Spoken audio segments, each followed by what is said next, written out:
Yes, I think we need to have a chat about trans people in sport. Now, of course, I witnessed something I didn't think I'd ever see, and something I never wanted to see. Someone who was born a man beating up a woman before choking her out during a professional televised MMA fight. Now, the optics of that, a former US Special Forces fighter, punching a woman in the face before wrapping his arm around her neck and cutting off the blood supply to her brain until she had to tap out, are pretty grim. Alana McLaughlin is the transgender fighter's name, and they've been doing mixed martial arts now for about a year. And Celine Prevost, the woman who was battered on the canvas, has been fighting professionally for about a decade. She was much more skilled, but clearly she just couldn't deal with the overwhelming power of the trained killer who served in Afghanistan in 2007 as part of an elite 12-man team, where, it must be said, they did genuinely cover themselves in glory, according to reports.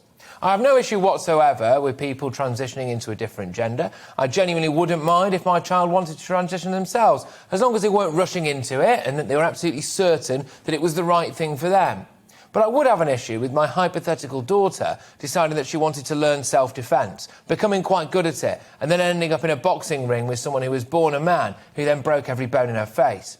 And that's my point. When female fighters go into the fight game, did they at any point think that they would end up fighting a former Special Forces war veteran who is built like a tank? No, I don't think they did, because it's a relatively new development.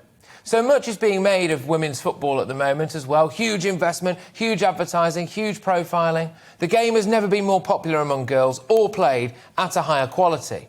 When your daughter decides that she wants to play up front, and she's great at it, and she slaves away and gets herself a trial at somewhere like Manchester United, and then I turn up, and I'm twice the size of her, bigger, stronger, quicker, I'm used to playing the male side of the game, and I score a hat-trick, and then I get picked for the team. Where's the fairness there? Where's the feminism in all of this? Because it's only going one way, isn't it? It's only really men becoming women and entering female sport. Women threw themselves in front of horses to get the vote, for goodness sake. I very much doubt that their brighter vision of equality, including men fighting women in a brutal blood sport for money. Women are either going to get seriously hurt or have their moments of sporting glory snatched away from them by someone who spent the first 20 years of their life as an athletic man. We're staring down the barrel of seeing an Olympic podium in the women's category of various events with 3 people stood on it who used to be men. How long is it before the MMA world champions or boxing world champions in the women's side of the draw all happen to have been born men? I'm all for equality, inclusivity and diversity, but I'm not for women being beaten both metaphorically and physically by people who were born male, and I'll make no excuses for that. There's no feminism there, there's no fairness there, and for want of a better phrase, I do think people need to grow a pair and stand up to this dangerous nonsense.